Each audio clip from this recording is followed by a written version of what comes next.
Welcome to all my dear students once again in YouTube channel of Vande Bharat defence academy. जैसा कि आपको पता है कि पिछली दो सीरीज में हम लोगों ने मैथ्स में डिस्कस किया।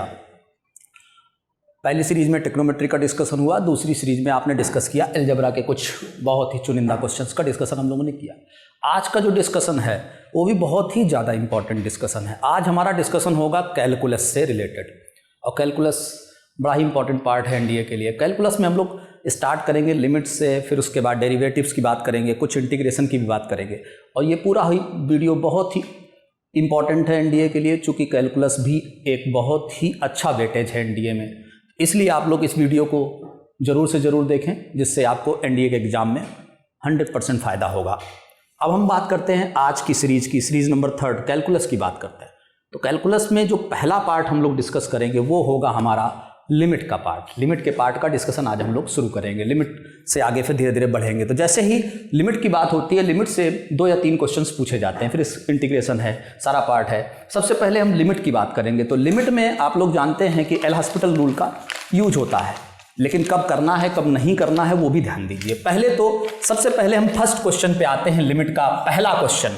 तो पहला क्वेश्चन है limit x tending to 0 e की पावर x एनडीए 2017 का ये क्वेश्चन है, और ये क्वेश्चन है, ऑप्शंस आपके सामने हैं इस क्वेश्चन के 1, 1/2, -1/2, नन ऑफ दीज। चूंकि ये लिमिट का क्वेश्चन है, जहाँ 0 रखेंगे 0 आएगा, यहाँ भी आप 0 रख के पुट करके देख लें, ये भी 0/0 का फॉर्म है। तो लिमिट में आप जानते हैं 0/0 का फॉर्म होता है, तो एल हॉस्पिटल रूल का हम उपयोग करते हैं। और एल हॉस्पिटल रूल के लिए जरूरी ये होता है कि आपको डिफरेंशिएशन, बस अवकलन आना चाहिए। कुछ क्वेश्चंस में अवकलन एक बार करना होता है, कभी कभी 2 बार भी अवकलन की जरूरत पड़ती है, क्वेश्चन पे डिपेंड करता है। सबसे पहले हम लोग इसमें एल हॉस्पिटल रूल को अप्लाई करेंगे। एल हॉस्पिटल रूल तभी अप्लाई करें जब 0/0 का फॉर्म हो। डिफरेंशिएट करें, e की पावर x का अवकलन होगा e की पावर x का अवकलन होगा 1, और 1 का डिफरेंशिएशन होगा 0, डिवाइडेड बाई x² का होगा 2x। अब फिर से अवकलन की जरूरत है कि नहीं, वो निर्भर करता है कि फिर से अपरिभाषित है या नहीं है। 0 रखेंगे, यहाँ भी 0 आएगा, 0/0 है, फिर से डिफरेंशिएट एक बार और करना पड़ेगा।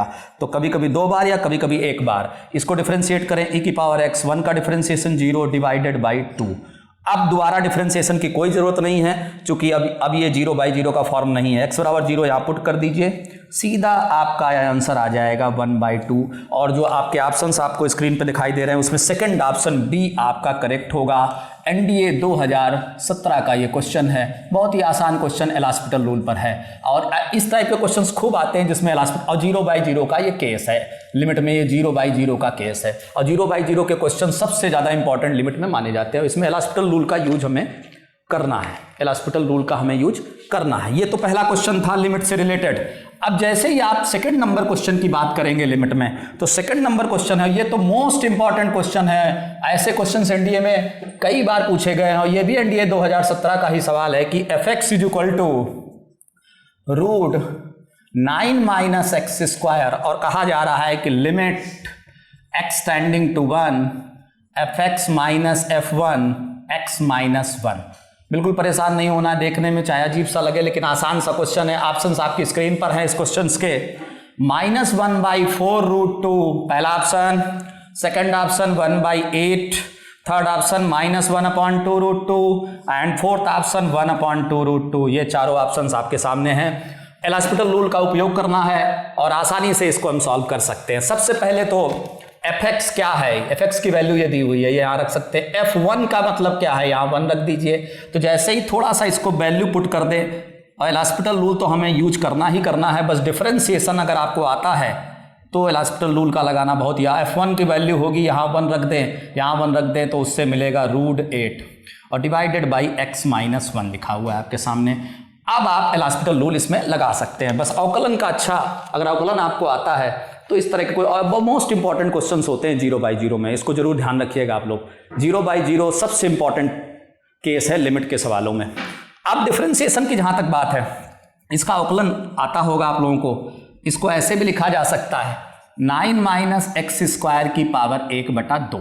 अब इसका डिफरेंशिएशन कैसे होगा, इसका डिफरेंशिएशन में पावर आगे आएगा, इस तरह से इसका अवकलन होगा -1/2, और अंदर का डिफरेंशिएशन ये, तो ये पूरा अवकलन होगा। इस फंक्शन का अवकलन ये होगा, ये अवकलन होगा। अब ये अवकलन यहां रख दिया जाए, तो आपको अवकलन आना चाहिए। अवकलन अगर आता है तो फिर इस लिमिट के सवाल में आपको कोई समस्या नहीं होगी और सबसे इंपॉर्टेंट सवाल इसको माना जाता है। अब देखिए इसका अवकलन तो 0 हो जाएगा और नीचे आए x का अवकलन 1 होगा और अवकलन हमेशा अलग अलग ही होगा, अंश का अलग, हर का अलग, न्यूमरेटर का अलग, डिनोमिनेटर का अलग, अलग अलग ही करना है। इस क्वेश्चन में एक बार जरूरत है, दूसरा डिफरेंशिएशन करने की इस क्वेश्चन में कोई जरूरत नहीं है।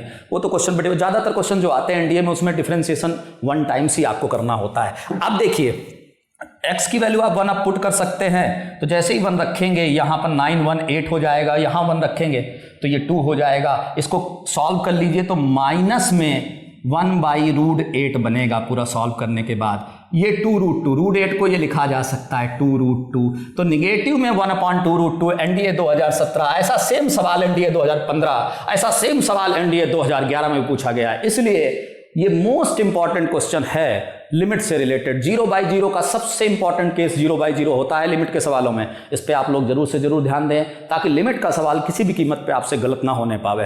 अब देखिए इसका ऑप्शन नंबर सी करेक्ट होगा, जो ऑप्शन आपके स्क्रीन पर है देख रहे होंगे आप। ऑप्शन नंबर सी इस क्वेश्चन का करेक्ट होगा। लेकिन एल हॉस्पिटल रूल तो आप लगाते ही लिमिट के सवालों में। लेकिन अगर जैसे आप क्वेश्चन नंबर 3 पे बढ़ें, क्वेश्चन नंबर 3 की जहां तक बात है, क्वेश्चन नंबर 3 की तरफ अगर आप मूव करें तो क्वेश्चन नंबर 3 ये है, limit x tending to 0 1 minus cos 2x और sign 5x upon x² sign 3x। Option है इस सवाल के, आप देख रहे हैं कि 10/3 है, 3/10 है, 6/5 है और 5/6 है। इस क्वेश्चन के ऑप्शन हैं आपके। तो अगर इस सवाल को एल हॉस्पिटल रूल से करेंगे तो आप जानते हैं लेंदी हो जाएगा। तो ऐसे सवालों में जहां पर डिफरेंशिएशन थोड़ा आपको मुश्किल लग रहा हो, जैसे न्यूमरेटर, तो एल हॉस्पिटल रूल अप्लाई ना करें। इसमें कुछ डायरेक्ट फार्मूले भी होते हैं लिमिट में, जैसे sin x/x की लिमिट 1 होती है। उन सब फार्मूलों का यूज आप कर सकते हैं और वो फार्मूले जरूर आपने, आपकी बुक जो भी बुक होगी या जो भी आपके पास होगा उसमें फार्मूला sin x/x होता है, e⁻x-1/x की लिमिट भी 1 होती है। उन सब अब इस क्वेश्चन में एल हॉस्पिटल रूल को अवॉइड करिए, चूंकि एल हॉस्पिटल रूल लगाने से क्वेश्चन लेंदी हो जाएगा। अब देखिए इसको करने के लिए सबसे पहले तो एक चीज आप ध्यान रखें, कॉस और 1 कभी साथ में नहीं होता है, चाहे कोई सवाल लिमिट का हो, चाहे वो किसी भी इंटीग्रेशन का हो, कहीं का भी क्वेश्चन हो, कॉस के साथ 1 है तो 1 तो हटाना पड़ता है। तो इसीलिए cos 2x का फार्मूला सभी को पता है, 1 - 2 sin² x। अभी लोग सब लोग जानते हैं इस फार्मूले को। और sin 5x लिखा हुआ है और नीचे लिखा हुआ है x² sin 3x।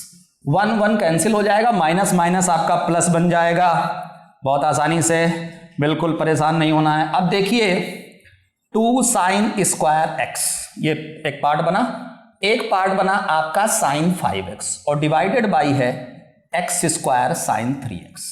अब देखिए इसमें अगर डायरेक्ट फार्मूला आपको याद है, जैसा डायरेक्ट फार्मूला हमने आपको बताया है, अब इसको जब लिखेंगे आप, लिमिट x टेंडिंग टू 0, ये 2 लिखा है और sin² x है, तो इसमें क्या करेंगे आप, sin² x में x² से ऊपर नीचे ऐसे भाग दे दीजिए। इसमें क्या करेंगे आप, sin 5x है तो 5x लिख दीजिए इधर, और 5x का इधर भी आप जो है 5x इधर भी गुणा कर दीजिए। ऐसे नीचे आए, x² लिखा है, अच्छी बात है, sin 3x है तो कितने से गुणा भाग होगा, 3x से ही होगा। ये लिमिट 1 होती है, आपने फार्मूला पढ़ा होगा, बस ये सेम होना चाहिए, यहाँ भी सेम है तो ये लिमिट भी 1 के बराबर होगा, ये भी 1 के बराबर होगा। तो इसीलिए इसका जो फाइनल आंसर होगा, बचेगा क्या, ये बचेगा, ये तो 1 हो गया, ये भी 1 हो गया, ये भी 1 हो गया, तो 2x² बचा, 5x बचा आपके पास और नीचे क्या बचा, x² बचा और 3x बचा। x² कट गया, x कट गया, फाइनल आंसर होगा 10/3। तो ध्यान रखिएगा इस क्वेश्चन में एल हॉस्पिटल रूल को अप्लाई ना करें, चूंकि इस क्वेश्चन में एल हॉस्पिटल रूल लगाने से लेंदी होगा, और जिस भी क्वेश्चन में एल हॉस्पिटल रूल लेंदी होने लगता है तो फिर हम डायरेक्ट फार्मूले यूज करते हैं। डायरेक्ट फार्मूले आपको याद होंगे, sin x/x की लिमिट 1 होती है, tan x/x की लिमिट 1 होती है, e⁻x-1/x की लिमिट 1 होती है। ये डायरेक्ट आपको फार्मूले याद होने चाहिए। एल हॉस्पिटल रूल ऐसे क्वेश्चन में अप्लाई ना करें जिसमें डिफरेंशिएशन मुश्किल हो जाए। अब देखिए इसका फाइनल आंसर है 10/3 और ऑप्शंस आपने देखे हुए हैं, पहला ही ऑप्शन 10/3 है, इसलिए इस क्वेश्चन का फाइनल आंसर होगा ऑप्शन नंबर ए 10/3। बहुत ही आसान है और पूरे ये क्वेश्चन एनडीए में पूछा हुआ नहीं, लेकिन पूरे चांसेज है कि इस तरह का क्वेश्चन आपके एग्जाम में आ सकता है, पूरे चांसेज है। इसको जरूर से जरूर देखें, इसमें एल हॉस्पिटल रूल से ना करें, ये फार्मूले वगैरह थोड़ा सा आप याद कर लें, और एलास्टल रूल का उपयोग ना करें। एलास्टल रूल का उपयोग उस क्वेश्चन में ना करें जिसमें आपको डायरेक्ट फार्मूला पता है, तो उसमें एलास्टल रूल का यूज ना करें। अब देखिए जैसे क्वेश्चन नंबर 4 की जहां तक बात है, limit x tending to 0 e की पावर x माइनस e की power tan x divided by x minus tan x, और कहा जाए आपसे कि ऑप्शंस हैं, इसको लिमिट किसका आंसर होगा, 1 होगा, 0 होगा, 1/2 होगा, नन ऑफ दीज होगा। शायद इस क्वेश्चन में आप स्क्रीन पे देख रहे होंगे, यहां पर e की जगह पर शायद x लिखा हुआ है, तो उसको सही कर लीजिएगा, e जरूर कर लीजिएगा अगर x लिखा हो तो। अब देखिए सबसे पहले तो ये इसमें एलास्टल रूल लगाने की कोई जरूरत नहीं, चूंकि डायरेक्ट फार्मूला है। जरा ध्यान दीजिए, लिमिट एक्स टेंडिंग टू 0 अगर है, limit x tending to 0 e की पावर x माइनस 1/x की लिमिट 1 होती है। ये फार्मूला सभी ने पढ़ा हुआ है। इस फार्मूले के बारे में एक चीज और जानते रहिए कि ये फार्मूला ऐसे भी लिखा जा सकता है, 1 को लिखा जा सकता है e की पावर 0 और यहां x के साथ भी इस तरह से, ऐसे भी इस फार्मूले को लिखा जा सकता है। एक बात ध्यान रखिए, ये जो पावर है अगर वही सेम चीज नीचे है तो लिमिट हमेशा 1 होगी। जरूरी नहीं कि x लिखा हो, साइन x हो तो साइन x हो, यहां भी कुछ भी हो सकता है। बस एक चीज का ध्यान रखिएगा कि जो ये सेम होना जरूरी है, ये पोर्शन आपका नीचे सेम होना चाहिए, तो लिमिट हमेशा 1 होगी। तो ये x जरूरी नहीं है, x की जगह पर कोई और भी संख्या हो सकती है। जैसे यहाँ पर तो x है, यहाँ पर देखो tan x है, ये दोनों चीजें अगर नीचे की तरफ आ जाएं तो आप डायरेक्ट आंसर टिक कर सकते हैं। इसमें एलास्टल रूल लगाने की आपको कोई जरूरत नहीं। एलास्टल रूल लगाएंगे सवाल लेंदी होगा, टाइम लगेगा, इसीलिए मैंने कहा एलास्टल रूल उन क्वेश्चंस में अवॉइड करिए जिसमें आपको डायरेक्ट फार्मूला याद है, तो उनमें बिल्कुल भी एलास्टल रूल अप्लाई कभी ना करें, डायरेक्ट आंसर को टिक करें बिल्कुल जल्दी से जल्दी। ये बड़ा इंपॉर्टेंट सवाल है, इसको ध्यान दीजिएगा आप लोग। क्वेश्चन नंबर 4 की जहां तक बात है, फार्मूले पर जरा ध्यान दीजिए। इस फार्मूले को ऐसे भी लिखा जा सकता है, इसीलिए हमने इस क्वेश्चन का आंसर सीधा 1 टिक कर दिया। ऐसा ही सेम क्वेश्चन नंबर आपका 5 है, इसको भी ध्यान दीजिए। इसमें भी एलास्टल रूल का यूज ना करें। अगर आपको डायरेक्ट फार्मूला आता है तो बहुत अच्छी बात है, एलास्टल रूल लगाने की कोई जरूरत ही नहीं है। a की power tan x upon x minus tan x की वैल्यू क्या होगी, ऑप्शंस आपकी स्क्रीन पर हैं, 1 है, log a है, या फिर आपका 1 है, log a है, 0 है, नन ऑफ दीज है। ये इस क्वेश्चन के ऑप्शंस हैं, 1 होगा या log a होगा या आपका 0 होगा या नन ऑफ दीज होगा। ये आपके 4 ऑप्शंस हैं। सबसे पहले तो अगर ये फार्मूला आपने कभी पढ़ा है, limit x tending to 0 a की power x minus 1 by x is equal to limit सीधा होती है log a, बेस e होता है, ना लिखा हो तो अंडरस्टूड होता है कि बेस e ही होगा। अब देखिए सबसे पहले तो इस फार्मूले को ऐसे भी लिखा जा सकता है, यहां 1 की जगह पर होगा a की पावर 0 और यहां ऐसे और बराबर log a। तो ध्यान रखिए अगर ये और ये सेम है नीचे तो हमेशा आंसर log a होगा, और a की पावर x, अगर यहाँ e की पावर x होता तो आंसर 1 होता। अभी थोड़ी देर पहले क्वेश्चन नंबर 4 में आपने देखा था। ये तो डायरेक्ट फार्मूला है, बस इस फार्मूले को ऐसे भी लिखा जा सकता है, इस फार्मूले को ऐसे भी लिखा जा सकता है, इसीलिए इस सवाल का answer second option log a होगा। इसमें कोई एलास्टल रूल की जरूरत नहीं है, आपको डायरेक्ट पता होना चाहिए। ये फार्मूला तो सभी लोग याद करते हैं, लेकिन ये फार्मूला ऐसे भी लिखा जा सकता है, ये कम लोगों को पता होता है, इसीलिए इस क्वेश्चन को लोग एलास्टल रूल लगाना शुरू कर देते हैं, फिर ये क्वेश्चन एक पन्ने में जाके खत्म होता है। तो आपको ये नहीं करना, आपको तुरंत पता होना चाहिए कि फार्मूला तो याद है, क्या फार्मूले का वेरिएशन भी हमको याद है। क्या सिर्फ फार्मूला याद करने से काम बन जाएगा कि सीधा सीधा आपने फार्मूला याद कर लिया, उस फार्मूले के बारे में आपको ये नहीं पता है कि उस फार्मूले में क्या क्या चेंजेज हो सकते हैं, वो फार्मूला किस किस रूप में हमारे सामने आ सकता है, तो फिर मैथमेटिक्स में आप हमेशा फंसेंगे। इसलिए जरूरी है कि सिर्फ फार्मूला ना याद करें, उस फार्मूले का वेरिएशन भी आपको पता होना चाहिए। जैसे इस क्वेश्चन में आपने देखा फार्मूले की क्या खूबसूरती है, आपने नजर आ रहा है कि ये फार्मूला तो याद किया लेकिन ये क्वेश्चन एग्जाम में आ गया तो हम नहीं कर पाए, क्योंकि हमें पता ही नहीं कि ये दोनों सेम है। इसलिए जरूरी है इस क्वेश्चन का ऑप्शन नंबर बी हमारा करेक्ट होगा, और इसमें एलास्टल रूल लगाने की कोई जरूरत नहीं है, ध्यान रखिएगा। लेकिन क्वेश्चन नंबर 6 चलने से पहले एक बात ध्यान रखें कि 0/0 के सवालों में हम एलास्टल रूल लगाते हैं, लेकिन कुछ सवालों में नहीं लगाते। जब डायरेक्ट फार्मूला पता होता है तो नहीं लगाते। इन्फिनिटी बाई इन्फिनिटी का भी एक केस और होता है लिमिट में, इसमें एलास्टल रूल का उपयोग कभी नहीं किया जाता, लेकिन इसमें करते हैं कुछ सवालों में। लेकिन जब इसका सवाल आ जाए, अनंत बाई अनंत का सवाल सामने आ जाए, तो एलास्पिटल रूल को भूल जाइए, क्योंकि एलास्पिटल रूल सवाल को लेंदी करेगा, हम एलास्पिटल रूल का उपयोग नहीं करेंगे। 0/0 के सवालों में भी ध्यान रखिए, कुछ सवालों में करते हैं, कुछ सवालों में एलास्पिटल रूल का उपयोग हम नहीं करते हैं। क्वेश्चन के हिसाब से होता है कि हमें फार्मूला पता है कि नहीं पता है। आप ध्यान से देखिए, अनंत बाई अनंत के जहां तक सवालों की बात है तो आपको पता होना चाहिए कि हम एलास्पिटल रूल का उपयोग इसमें नहीं करते हैं। जैसे क्वेश्चन नंबर 6 है, इन्फिनिटी है, ये क्वेश्चन आपके सामने है, स्क्रीन पर है, आप देख सकते हैं इस क्वेश्चन को। अब ऐसे क्वेश्चंस खूब पूछे गए हैं, बड़े आसान भी होते हैं इन्फिनिटी बाय इन्फिनिटी के सवाल। एलास्पिटल रूल लगाने की इन सवालों में कोई ज़रूरत नहीं है आपको, आपके पास उससे बेहतर मेथड अगर उपलब्ध है तो फिर एलास्पिटल रूल इन्फिनिटी वाले सवालों में तो बिल्कुल यूज ना करें।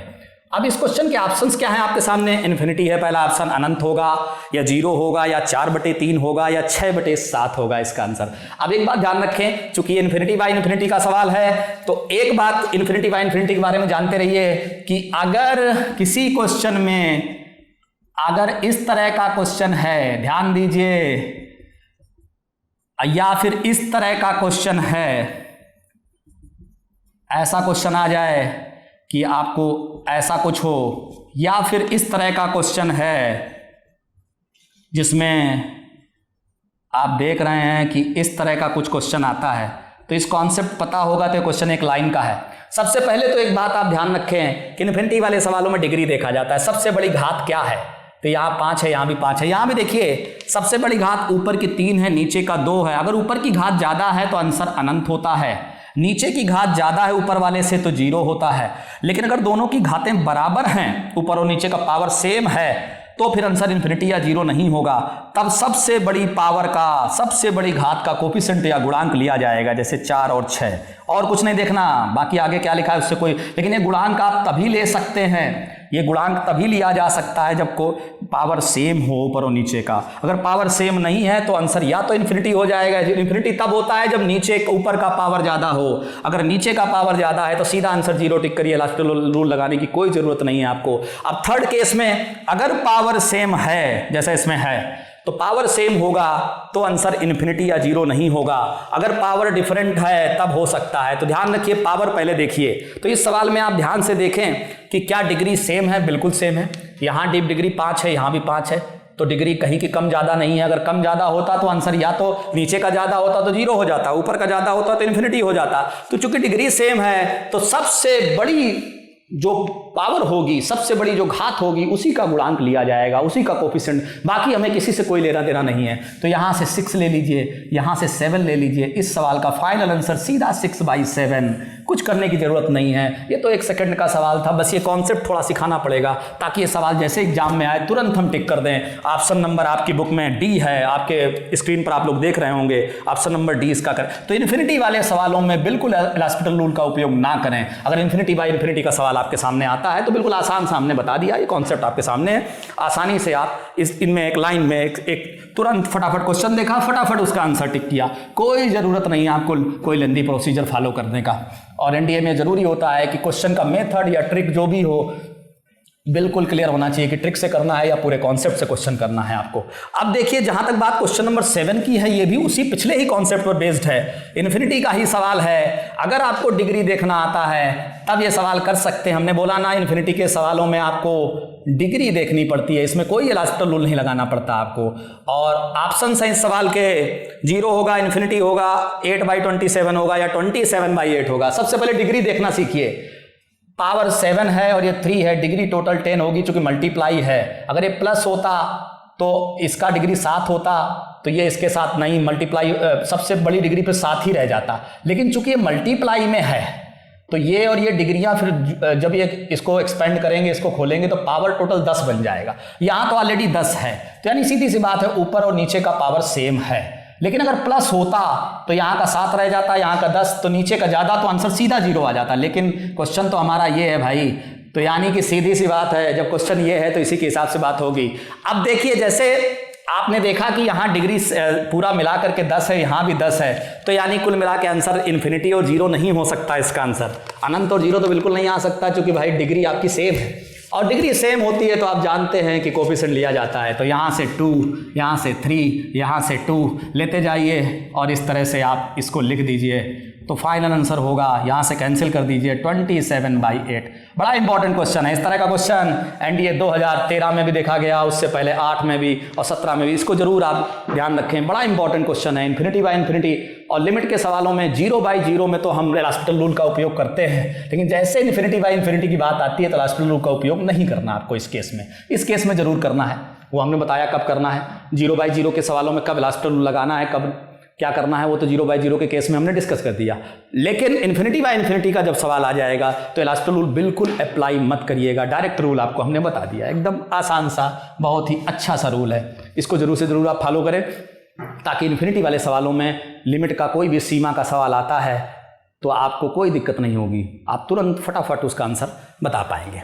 सबसे पहले इतना ब्यूटीफुल कॉन्सेप्ट है, आपने देखा, बड़ी आसानी से आप लिमिट के सवालों को हल कर सकते हैं बिल्कुल बिना दिक्कत के। कोई लंबे चौड़े मेथड फॉलो करने की ज़रूरत नहीं है। बोर्ड की किताबों में जो मेथड्स होते हैं उनको बिल्कुल फॉलो मत करिए, क्योंकि ये एनडीए में क्वेश्चन करने का तरीका बोर्ड से बहुत अलग होता है। अब देखिए क्वेश्चन नंबर 7 की जहाँ तक बात है वहाँ तक हम पहुँच चुके हैं।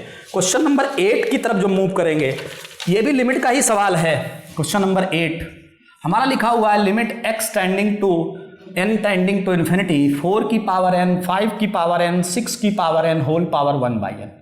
और ऑप्शंस हैं 4, पहला ऑप्शन 4 है, 6 है, 0 है, 1 है। एक बात ध्यान रखिए, 0/0 में हमने बोला कि एल हॉस्पिटल रूल हमें अप्लाई करना चाहिए, इन्फिनिटी बाय इन्फिनिटी में एल हॉस्पिटल रूल का उपयोग नहीं करना चाहिए। एक ये केस और है, इन्फिनिटी की पावर 0।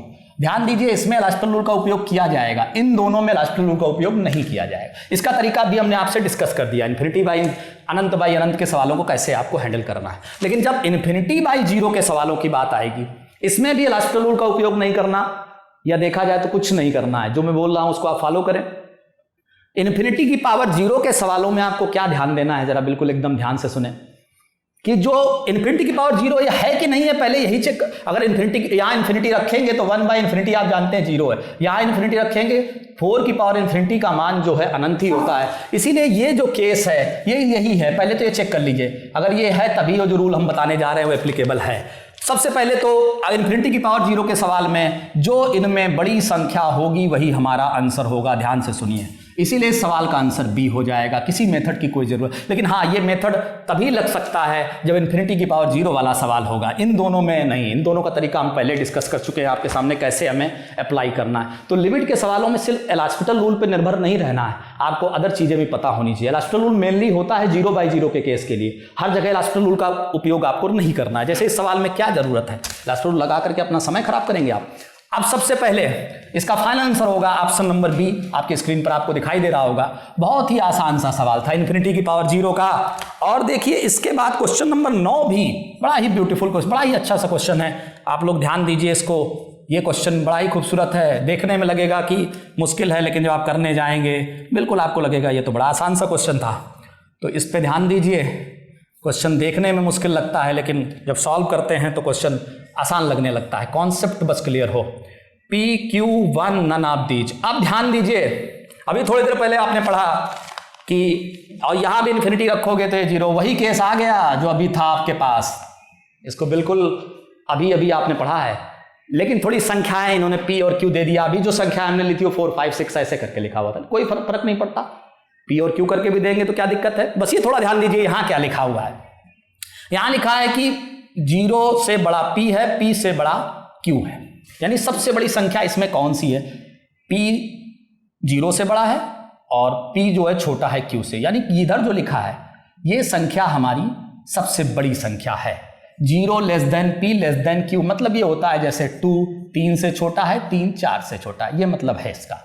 तो यानी सबसे बड़ी संख्या तो यही हुई ना, ये दोनों तो नहीं हुई ना। तो इसीलिए इन तीनों में सबसे बड़ी संख्या तो ये हुआ आपका Q। और आपको थोड़ी देर पहले भी बताया है कि दोनों में से जो बड़ा होगा वही हमारा फाइनल आंसर होगा, इसलिए इसका आंसर Q होगा। इसलिए फाइनल आंसर इसका B होगा।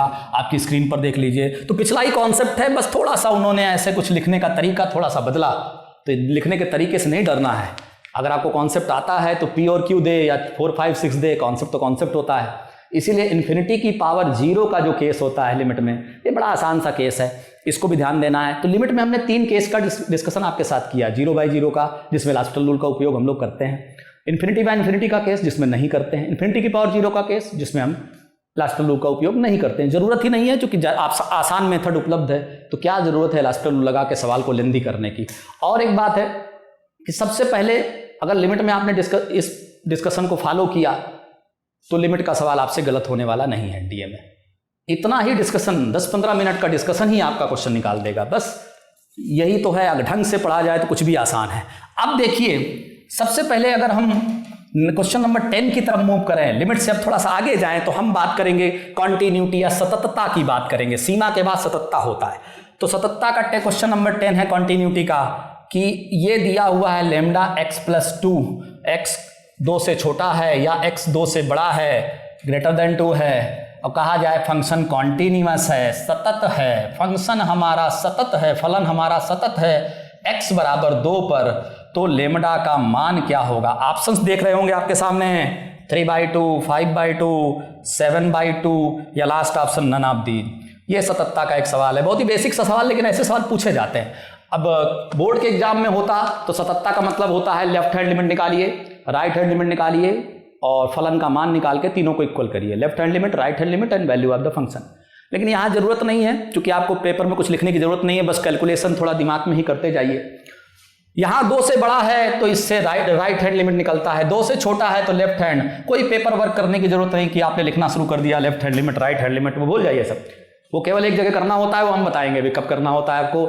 जब तक ये परिभाषित है, यहाँ 2 रखने से कोई संख्या मिल रही, यहाँ संख्या मिल रही, 0/0 बस ना मिले, अनडिफाइंड वाला कोई केस ना मिले, तो समझिए आपको कोई पेपर कुछ लिखने की जरूरत नहीं। सीधा पुट करिए, लेफ्ट हैंड लिमिट निकालिए, राइट हैंड, चूंकि कॉन्टिन्यूअस दिया हुआ है तो left hand limit right hand limit तो इक्वल होगा, फलन का मान भी बराबर होगा, तो यहां से लेफ्ट हैंड लिमिट निकाल लीजिए और यहां से राइट हैंड सीधा पुट कर दीजिए, कोई जरूरत नहीं है। ध्यान रखिएगा, जब अनडिफाइंड होगा तो जरूर थोड़ा सा आपको कैलकुलेशन करना पड़ेगा, लेकिन इसमें कोई कैलकुलेशन की जरूरत नहीं है। अब देखें जरा, यहां 2 रख दें और यहां भी 2 रख दें और डायरेक्ट कर दें, कोई जरूरत नहीं है, हमें कोई दिक्कत नहीं। हम left hand limit, right hand limit वगैरह कुछ नहीं निकालेंगे, वो तो कोई बोर्ड का पेपर तो है नहीं कि लिखना जरूरी है, कि चीज क्लियर होना चाहिए तब नंबर मिलेगा।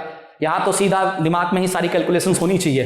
तो 2 यहाँ रख दें और 2 यहाँ रख दें, पुट कर दें, कैलकुलेशन आप करें तो आप देखेंगे कि ये कैलकुलेट होकर 7 हो गया, ये 2 उधर गया, ये आप जानते हैं 5 लेमडा का मान 5/2 आ गया। यही फाइनल हमारा आंसर होगा, इसीलिए ऑप्शन नंबर बी इसका करेक्ट होगा। और चूंकि डायरेक्ट आप पुट कर सकते हैं, लेकिन हर क्वेश्चन में नहीं कर सकते, जब ये परिभाषित होगा तो जरूर कर सकते हैं, लेकिन परिभाषित का सवाल आते भी खूब है, इसलिए इसमें कोई कैलकुलेशन मत किया करिए। Left hand limit, right hand limit वो सब करने की आपको कोई ज़रूरत नहीं है, समय बचाना है हमें, खराब नहीं करना अपना समय।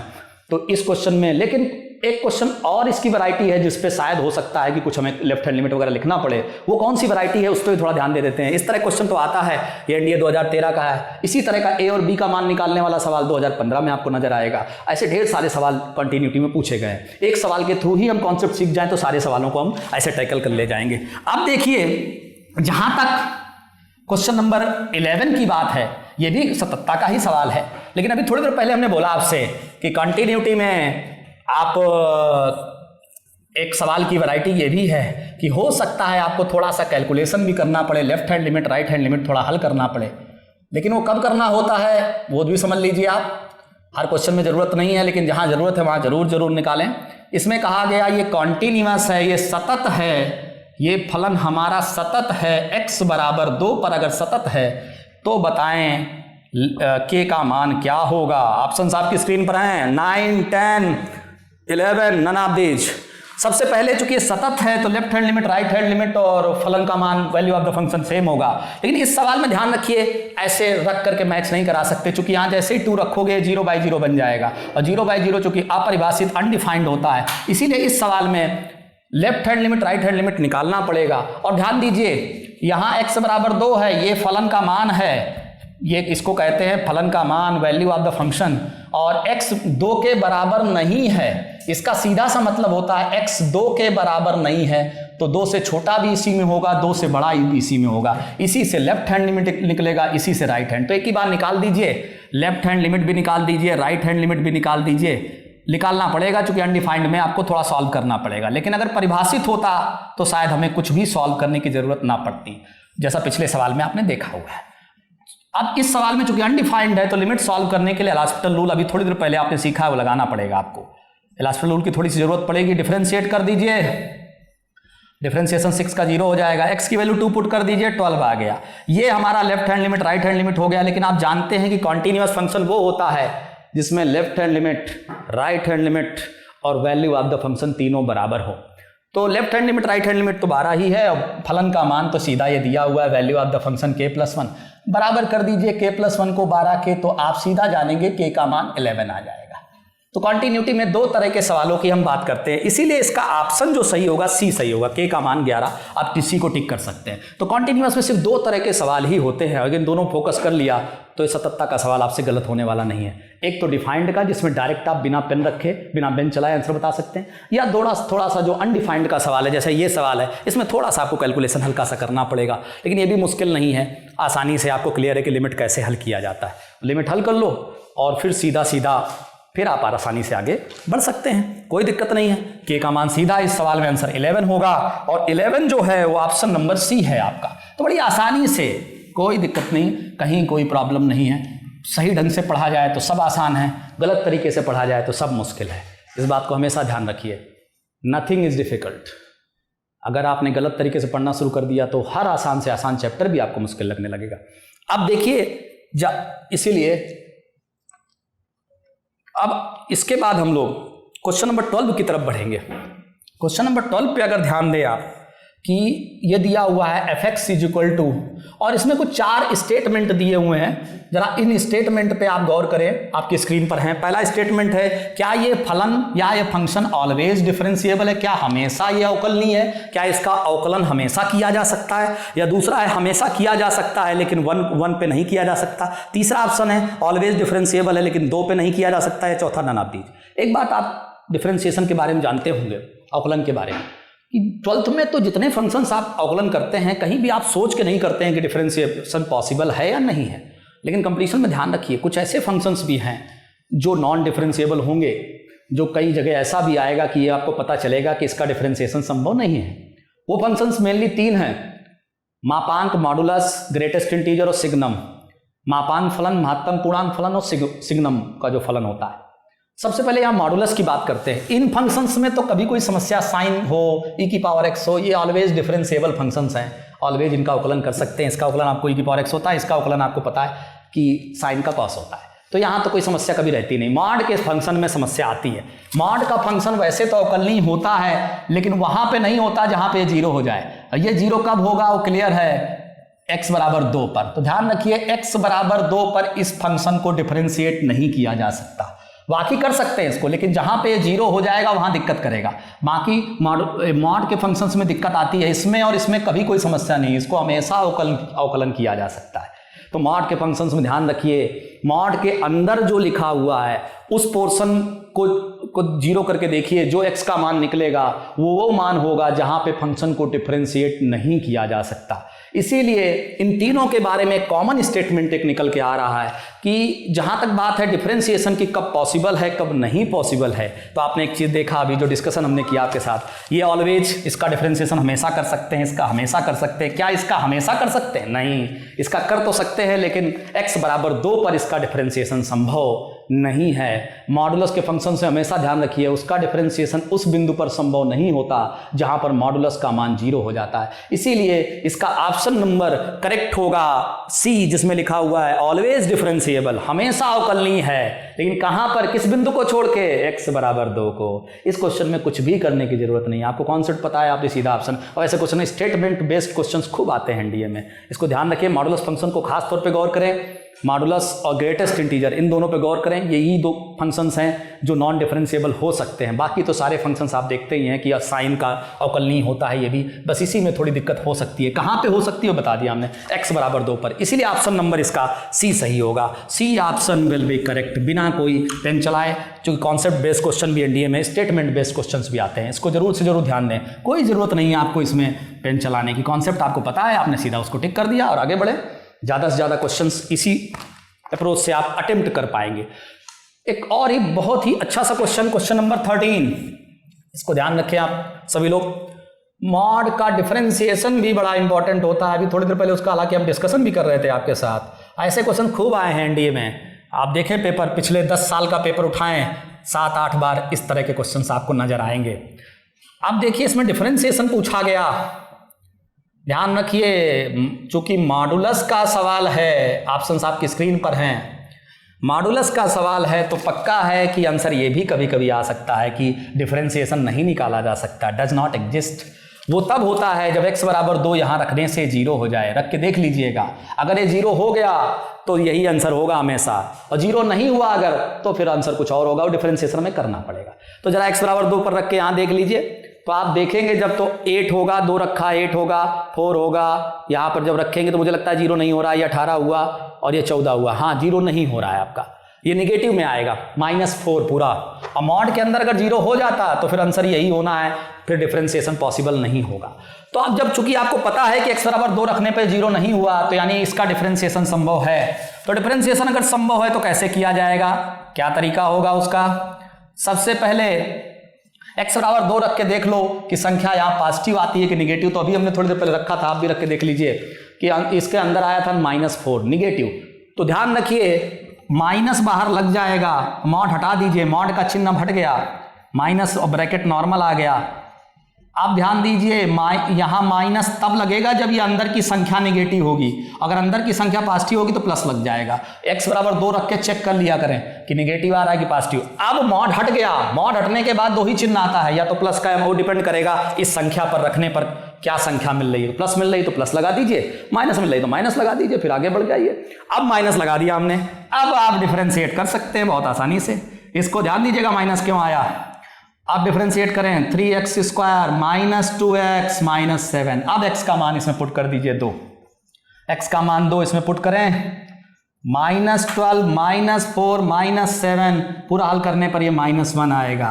ध्यान दीजिए इसका फाइनल आंसर होगा ऑप्शन नंबर बी। ये हो सकता था लेकिन तब जब ये x बराबर 2 रखने से 0 हो जाता तो आंसर ये आता है। मॉडुलस के सवाल में जरूर ध्यान रखिए, ये आंसर भी हो सकता है, डज नॉट एग्जिस्ट, यानी कि अवकलन पॉसिबल नहीं है, अवकलन संभव नहीं। मॉडुलस में तो आप जानते ही हैं कि कभी कभी फंक्शन नॉन डिफरेंशिएबल भी हो सकता है, मॉडुलस में ग्रेटेस्ट इंटीजर में भी ऐसा होता है, बाकी सारे फंक्शन तो आपके डिफरेंशिएबल होते हैं। इसीलिए मोस्ट इंपॉर्टेंट क्वेश्चन है, मॉडुलस का सवाल जरूर से जरूर देखें।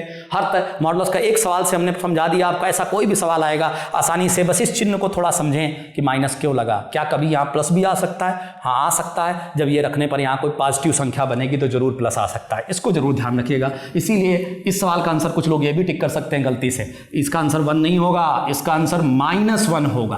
अब देखिए जहां तक क्वेश्चन नंबर 13 के बाद ये डिफरेंशिएशन का सवाल था, अगला सवाल भी अवकलन का ही है। y बराबर e⁻log e1 + x स्क्वायर, और कहा जाए कि इसका dy/dx बताया। आसान सा है, अवकलन का आपने सवाल पढ़े होंगे, बहुत ही आसान सा बेसिक सा सवाल है। ऑप्शंस हैं 1/1 + x का होल स्क्वायर, 1/1 - x का होल स्क्वायर, -1/1 + x का होल स्क्वायर। लेकिन ध्यान रखिए मॉडुलस में अवकलन में सबसे इंपॉर्टेंट सवाल डिफरेंशिएशन में मॉडुलस के होते हैं, जो पिछला सवाल अभी आपने डिस्कस किया है। ये भी इंपॉर्टेंट है लेकिन उतना नहीं जितना आपका इंपॉर्टेंट पिछला था। -1/, ये ऑप्शंस आपकी स्क्रीन पर हैं। सबसे पहले एक प्रॉपर्टी आपको याद होनी चाहिए, e की पावर में log e लिखा है तो ये सीधा x होता है। बड़ी इंपॉर्टेंट प्रॉपर्टी है, बहुत जगह यूज होती है। अगर ये दोनों सेम हो जाए तो सीधा यही हो जाएगा, तो ये दोनों सेम तो है तो ये सीधा ये हो जाएगा। तो ध्यान दीजिए इसको ऐसे भी लिखा जा सकता है, इस चीज को, इस पूरी चीज को कैसे लिखा जा सकता है भाई, 1 + x स्क्वायर। आप लोग ध्यान से देखें, बड़ा आसान सा फार्मूला, सभी को पता है, कोई दिक्कत की बात नहीं है। अब ये बन गया, ये तो गुणोत्तर श्रेणी है भाई, जीपी है, बिल्कुल क्लियर है।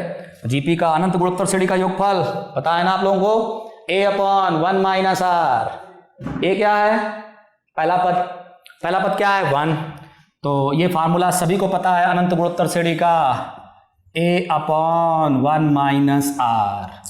a1 है, r तो आप जानते हैं, इसको इसमें भाग दे चाहे तो r की वैल्यू x मिलेगी, ये मिला। अब डिफरेंशिएशन हो जाएगा। तो अगर ये पता है किसी को, ये अच्छा सवाल इसलिए है कि थोड़ा बहुत डिफरेंशिएशन के साथ साथ जीपी भी लग रहा है इसमें, और ये लॉग की प्रॉपर्टी भी लग रही है, इसलिए बेहतरीन बढ़िया सवाल हो गया है। तो आप जानते हैं सीधा सीधा ना पूछ के थोड़ा बहुत उन्होंने लॉग का इस्तेमाल करवा लिया आपसे, जीपी का इस्तेमाल करवा लिया, तो क्वेश्चन खूबसूरत बन गया, अच्छा बन गया। कॉन्सेप्ट मिक्स होते हैं तो क्वेश्चन की खूबसूरती बढ़ जाती है। अब देखिए ये आ गया। अब इसका डिफरेंशिएशन तो बहुत आसान होगा आप लोगों के लिए, आप इसको ऐसे भी लिख सकते हैं, -1 लिख लें। अब डिफरेंशिएशन आता है आपको आसानी से, आप इतना डिफरेंशिएशन आप सभी को, मेरी उम्मीद है कि ऐसा छोटा छोटा डिफरेंशिएशन आप बिल्कुल गलती नहीं करेंगे। dy/dx -1 पावर आगे -2 और अंदर का डिफरेंशिएशन -1 होगा, ये आप जानते हैं। 0 और वह इसका माइनस माइनस हो गया प्लस, और ये लिखा जाएगा, ये आपका फाइनल आंसर होगा 1/1 - x का होल स्क्वायर। अब आप इसमें ऑप्शंस गौर करें अगर, तो ऐसा किस में लिखा हुआ है, ऑप्शन नंबर डी में है। आपकी स्क्रीन पर ये ऑप्शंस आपको नजर आ रहे होंगे बिल्कुल क्लियर। तो ऑप्शन नंबर डी, इसको हमने क्वेश्चन को लिया इसीलिए कि मुझे लगा कि ये डिफरेंशिएशन का क्वेश्चन है, और ऐसा क्वेश्चन है जो थोड़ा सा, अगर ये प्रॉपर्टी आपको नहीं आती है तो आप फंसेंगे इस क्वेश्चन में। ये प्रॉपर्टी लॉग की सबसे खूबसूरत प्रॉपर्टियों में से एक है, बड़ी इंपॉर्टेंट प्रॉपर्टी है, इसको जरूर ध्यान दीजिएगा आप। और इसका यूज कई सवालों में होता है, यहाँ भी हुआ, कभी कभी इंटीग्रेशन में भी हो जाता है। तो इसको जरूर से जरूर आप इस प्रॉपर्टी को याद करें, और डिफरेंशिएशन का इस अच्छे से क्वेश्चन को आप जरूर से जरूर नोट डाउन करें। और ये ध्यान रखें, ये क्वेश्चन आया नहीं है, पिछला वाला क्वेश्चन तो पूछा हुआ था, लेकिन आप जानते हैं कि ऐसे क्वेश्चंस भी आपको करने हैं जो नहीं आए हुए, और बहुत ही सुंदर सा क्वेश्चन है। स्पॉन्सर्ड पर अगर क्वेश्चन इंडिया में आया तो चूंकि हमने आपको करा दिया, तो फिर आपको कोई समस्या इस तरह के क्वेश्चंस में नहीं होने वाली। चूंकि हमारा जो डिस्कशन भी है, आप जानते हैं कि हमारी जो सीरीज चल रही है वो CTQ है, कॉन्सेप्ट थ्रू क्वेश्चंस। क्वेश्चन से ही हम सारे कॉन्सेप्ट कवर करेंगे। एक क्वेश्चन लिया, उसके थ्रू और क्या क्या बन सकता है, कैसे कैसे वैरायटी उसमें से क्वेश्चंस में निकल सकती है, वही तो सीखना है। केवल एक क्वेश्चन लगा देने से क्या होगा कि एक पर्टिकुलर क्वेश्चन बोर्ड पे लिखा और उसको सॉल्व कर दिया और कहा बस कवर हो गया सब। जैसा कि मैं किसी का नाम नहीं लूँगा, किसी भाई, सब लोग अपना एफर्ट कर रहे हैं, लेकिन मैंने बहुत ढेर सारे वीडियोस देखे, सिर्फ क्वेश्चन मतलब सोल्यूशन आपको दिया जा रहा है। क्या सोल्यूशन देने से मैथमेटिक्स आ जाएगी आपको? सोल्यूशन क्वेश्चन एक ही हो, लेकिन उसके अंदर क्या क्या हो सकता है, अगर ये नहीं पता है तो कोई फ़ायदा नहीं आपको। इसीलिए ये अलग है, यूनिक है, ये कॉन्सेप्ट को हम लोग फॉलो करना है। आप लोग इसको अप्रिसिएट करें ज़्यादा से ज़्यादा। CTQ। अब देखिए आगे क्वेश्चन नंबर, जहाँ तक हम लोग 14 तक पहुँचे, डिफरेंशिएशन के 2 क्वेश्चंस की हमने बात की। इसके बाद क्वेश्चन नंबर 15 भी आपका वर्धमान, ह्रासमान, इंक्रीजिंग और डिक्रीजिंग का बेसिक सा सवाल है, लेकिन अगर एक बेसिक सवाल समझ लिया जाए तो शायद एग्जाम में आएगा, तो इस तरह का इंक्रीजिंग डिक्रीजिंग का सवाल आपसे गलत नहीं होगा। क्वेश्चन नंबर 15 देखिए, आपकी स्क्रीन पर दिखाई दे रहा होगा आपको, y = -2x² -9x² -12x + 1। पूछा जा रहा है ये फंक्शन कब इंक्रीजिंग होगा, किस x के मान के लिए फंक्शन बढ़ेगा, वर्धमान होगा। तो सबसे पहले इंक्रीजिंग डिक्रीजिंग में dy/dx निकाला जाता है। अवकलन कर लें इसका, अवकलन करने के बाद कॉमन ले लें -6, और कॉमन लेने के बाद अब गुणनखंड फैक्टर कर लें इसका। आसानी से ये फैक्टर हो जाएगा x + 2 x + 1, ये बना आपका। अब यहां से x का मान -2 आएगा, 0 के बराबर कर लीजिए, यहां से -1 आएगा। x के 2 मान आपको मिलेंगे, एक -2 मिलेगा, एक -1 मिलेगा। इंक्रीजिंग डिक्रीजिंग निकालने के लिए यहां पर एक बना लीजिए, यहाँ -2 होगा, यहाँ -1, जो बड़ी संख्या इधर आएगी, छोटी संख्या इधर आएगी। अब इस तरह से ये वेवी कर्व कहा जाता है इसको बना लीजिए, मेथड ऑफ इंटरवल भी बोलते हैं इसको। ये प्लस माइनस प्लस, इस क्वेश्चन में ये चीज गलत होगी अगर ऐसे आपने बना दिया, ऐसे आदत होती है, हैबिट होती है। क्यों गलत होगा इस क्वेश्चन में ऐसा? अगर बाहर निगेटिव है, अगर ये केवल 6 होता तो ये सही है, बिल्कुल परफेक्ट है, लेकिन अगर निगेटिव है तो ये उल्टा चलता है, यहाँ माइनस चलेगा, फिर प्लस चलेगा, फिर माइनस। तो उसकी आदत होती है कि चूंकि ज़्यादातर क्वेश्चन में उसी तरह का बनता है, ये तो माइनस आने की वजह से थोड़ी डिस्टर्बेंस हो गया, माइनस प्लस माइनस हो गया। वैसे प्लस माइनस प्लस चलता अगर यहाँ पे माइनस ना होता, तो इस चिन्ह का भी महत्व है। अब ये जब बना लिया आपने, अब इसको बनाने के बाद तो हम कुछ भी बता सकते हैं। इंक्रीजिंग पूछा जाए तो इंक्रीजिंग बता सकते हैं, डिक्रीजिंग पूछा जाए तो डिक्रीजिंग बता सकते हैं। क्योंकि 15वें सवाल में इंक्रीजिंग पूछा गया, और इंक्रीजिंग तभी होता है जब dy/dx का मान प्लस में हो। ये प्लस है, ये माइनस है, ये माइनस है, यहां पे इंक्रीजिंग होगा। तो इंक्रीजिंग तभी होगा, इस चिन्ह से कोई मतलब नहीं है, इनसे मतलब होता है। यहां से पता चलता है कहां पे इंक्रीज होगा, कहां पे डिक्रीज होगा।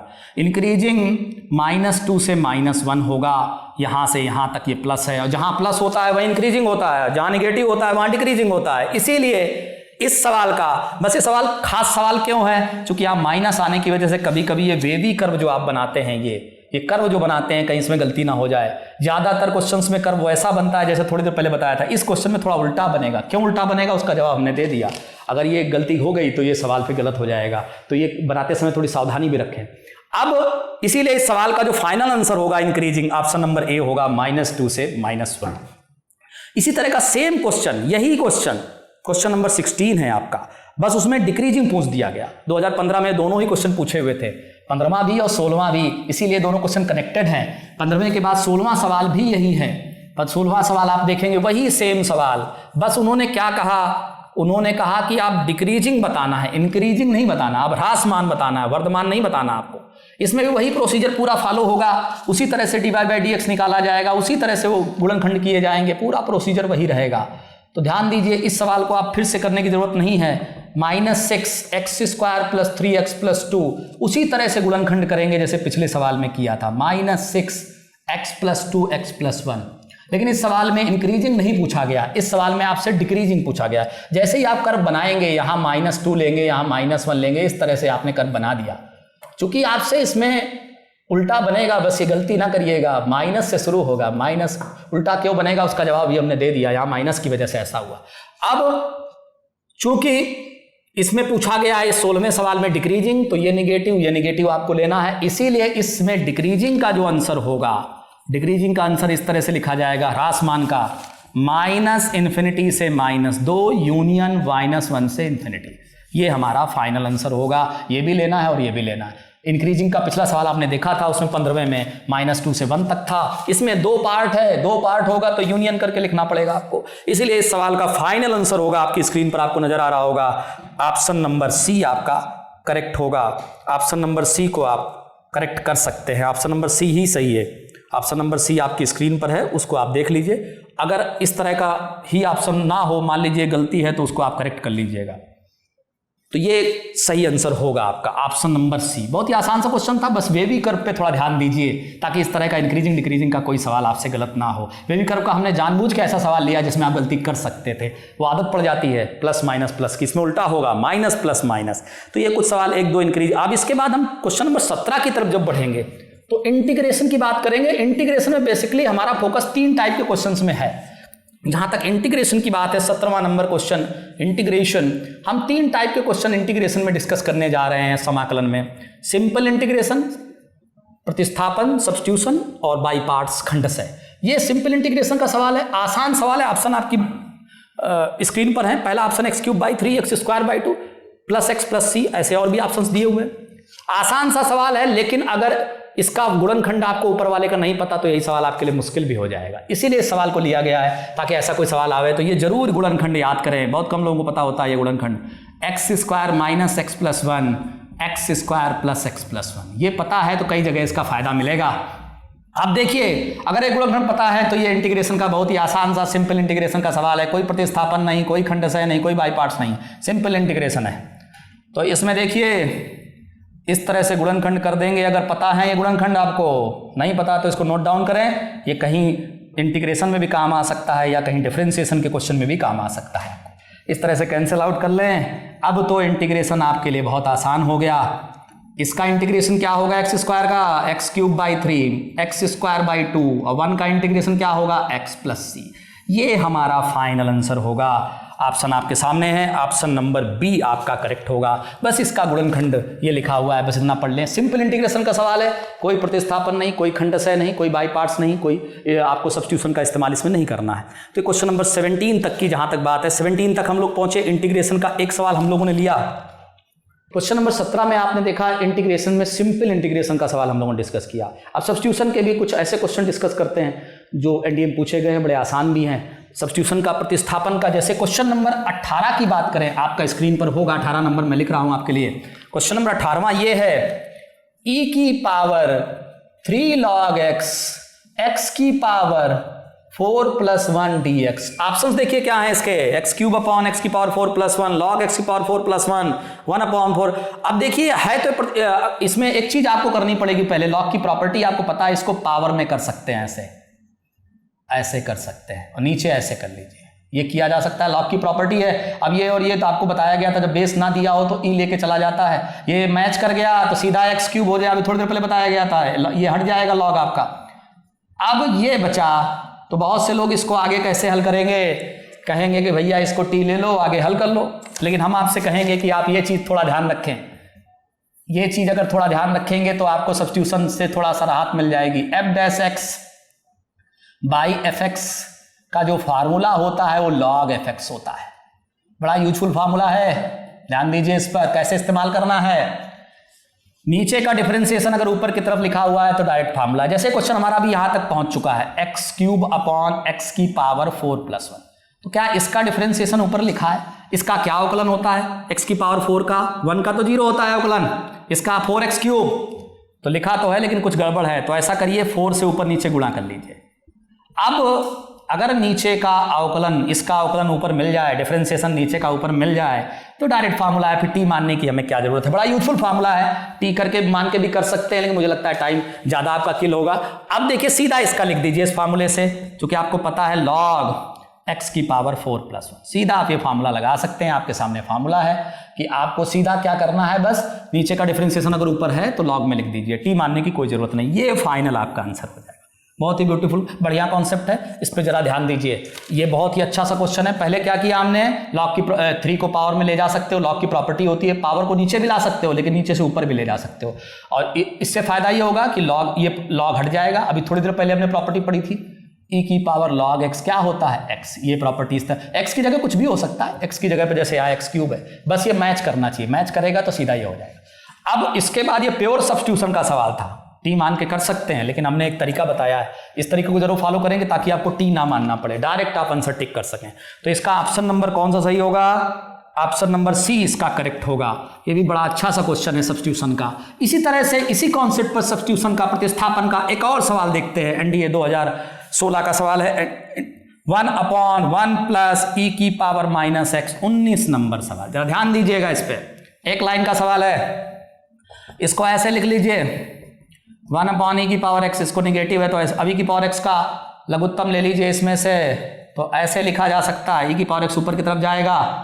अब देखिए वही बन गया, क्या इसका डिफरेंशिएशन ऊपर लिखा है, इसको डिफरेंशिएट करना आता है आपको, ई की पावर एक्स का डिफरेंशिएशन, ई की पावर एक्स 1 का 0, तो हाँ इसका ऊपर लिखा है, तो फिर प्रतिस्थापन करने की कोई जरूरत नहीं, डायरेक्ट फार्मूला आपको बताया गया, अभी सीधा ये लिख दीजिए, यही हमारा फाइनल आंसर हो जाएगा। अभी थोड़ी देर पहले फार्मूला यहाँ पे आपको बताया गया था कि इसको टी मान के करने से अच्छा है कि डायरेक्ट फार्मूला पता हो तो और भी अच्छा है। इसका डिफरेंशिएशन यहाँ लिखा हुआ है, सीधा हमने आंसर लिख दिया। इसीलिए इस सवाल का बहुत इंपॉर्टेंट सवाल है, इस सवाल का आंसर होगा ऑप्शन नंबर आपका सी। ऑप्शन नंबर सी आप देखें स्क्रीन पर आपको नजर आ रहा होगा, लॉग ई की पावर एक्स प्लस 1, ये आपका फाइनल आंसर होगा। तो ये कुछ हमने इंटीग्रेशन में पहला सवाल सिंपल इंटीग्रेशन का डिस्कस किया, 2 सवाल हमने डिस्कस कर दिए सब्स्टिट्यूशन के, जो सबसे इंपॉर्टेंट 2 सवाल थे। अब एक सवाल हम डिस्कस करेंगे, लास्ट हमारा क्वेश्चन है आज की सीरीज का, question number 20, integration by parts. Integration by parts में जो सबसे इंपॉर्टेंट क्वेश्चन बनता है खंडशः समाकलन में, वो ये बनता है, ये सभी लोग शायद इस फार्मूले से परिचित हैं कि ई की power x F x F dash x, अगर ये फार्मूला है तो इसका डायरेक्ट आंसर होता है ई की पावर। इसमें खंडशः समाकलन में सवाल आपको नजर आएगा बाई पार्ट्स में। तो अगर ये क्वेश्चन 20 ये है 1 + tan x + tan square x, ये खंडशः समाकलन का ही सवाल है, लेकिन जरूरत नहीं है कि लंबा चौड़ा फार्मूला लगाएं खंडशः वाला। खंडशः का फार्मूला सभी को पता है, u को छोड़ा v का इंटीग्रेशन किया, वो सब यहाँ जरूरत नहीं है। जब डायरेक्ट फार्मूला हमारे पास है तो वो लंबा चौड़ा मेथड क्यों लगाएं। अब देखिए ये फार्मूला इतना यूजफुल है कि इस पर बहुत बार ढेर सारे सवाल इस फार्मूले पर आ चुके हैं। उसी का एक एग्जाम्पल के तौर पे एग्जाम्पल लिया हमने कि 2 फंक्शंस होने चाहिए तो डायरेक्ट ये फार्मूला लग जाएगा, बस एक एफ एक्स होना चाहिए, एक एफ डैश एक्स। यहाँ 2 नहीं है, यहाँ पर तो 3 है। 2 करिए आप पहले, 1 और tan स्क्वायर एक्स को आपस में जोड़ दीजिए, इसको साथ में लिख लीजिए, tan एक्स को अलग कर लीजिए, इसको इन दोनों को जोड़िए। तो इन दोनों को अगर आप जोड़ते हैं, ऐड करते हैं, तो आपको फार्मूला पता है कि 1 + tan स्क्वायर एक्स क्या होता है, क्लियर है एकदम, sec स्क्वायर एक्स। और ये 2 फंक्शंस हो गए। अब लगता है फार्मूला अप्लाई हो जाएगा। जरा देखिए, एक एफ एक्स होता है, एक एफ डैश। एफ एक्स कौन सा हो सकता है, एफ डैश एक्स कौन सा हो सकता है। fx वही होगा जिसका डिफरेंशिएशन लिखा हो। ये fx है क्योंकि tan का डिफरेंशिएशन ये होता है, ये fx नहीं हो सकता क्योंकि इसका डिफरेंशिएशन ये नहीं होता है। इसका ध्यान दीजिएगा, fx पहचानना भी इसमें आना चाहिए, fx कौन सा फंक्शन है, ये fx क्यों नहीं हो सकता, यही fx क्यों है, क्योंकि fx इसलिए ये है क्योंकि इसका डिफरेंशिएशन लिखा है, इसका डिफरेंशिएशन ये नहीं होता, इसीलिए इसको fx कहा जाएगा, इसको f डैश x कहा जाएगा। इसीलिए जो फाइनल आंसर होगा e की power x tan x plus c। बहुत बढ़िया कॉन्सेप्ट है, इस कॉन्सेप्ट पर बहुत ढेर सारे सवाल एनडीए में आ चुके हैं, ये पर्टिकुलर सवाल भी आ चुका है एनडीए 2015 में। तो जरा ध्यान दीजिएगा, इंटीग्रेशन बाई पार्ट्स का जो सबसे इंपॉर्टेंट क्वेश्चंस, इस टाइप के क्वेश्चन पर जरूर फोकस करें। इस फार्मूले से रिलेटेड जितने भी सवाल आप प्रैक्टिस कर लें, 2-4 और भी कर लें, ये तो हमने करा ही दिया, इसके अलावा एक आध सवाल आप और भी कर लें, तो ये कॉन्सेप्ट अगर क्लियर हो गया तो समझिए कि आपका ये इंटीग्रेशन का ये पार्ट नहीं छूटेगा।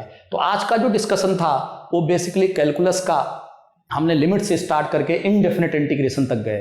अभी कैलकुलस का एक पार्ट और अगली सीरीज में हम लोग देखेंगे, डेफिनेट इंटीग्रेशन, डिफरेंशियल इक्वेशन और एरिया अंडर कर्व। ये 3 टॉपिक और हैं जिनको अगले, वो भी बड़ा इंपॉर्टेंट टॉपिक है, खासतौर से अवकल समीकरण और निश्चित समाकलन, डेफिनेट इंटीग्रल्स। इतना ही इंटरेस्टिंग सेशन होगा, बस आप हमारे साथ बने रहिए। और पिछले 2 जो वीडियो में रिस्पांस रहा है आपका, वही बना रहेगा, तो हम लोगों का कॉन्फिडेंस बना रहेगा और हम लोग डे बाय डे इस प्लेटफॉर्म पर इम्प्रूव कर रहे हैं, क्योंकि हमारे लिए भी नया प्लेटफॉर्म है, लेकिन अब काफ़ी हद तक हम लोग कंफर्टेबल हो गए इस प्लेटफॉर्म पर। अब कहीं कोई समस्या नहीं है, जो एक झिझक थी वो ऑटोमेटिक अब जा चुकी है। अब आप लोगों को बेटर से बेटर कंटेंट या बेटर से बेटर जो डिफेंस का जो बेस्ट कंटेंट हो सकता है इस प्लेटफॉर्म पे आपको मिलेगा। जय हिंद, जय भारत।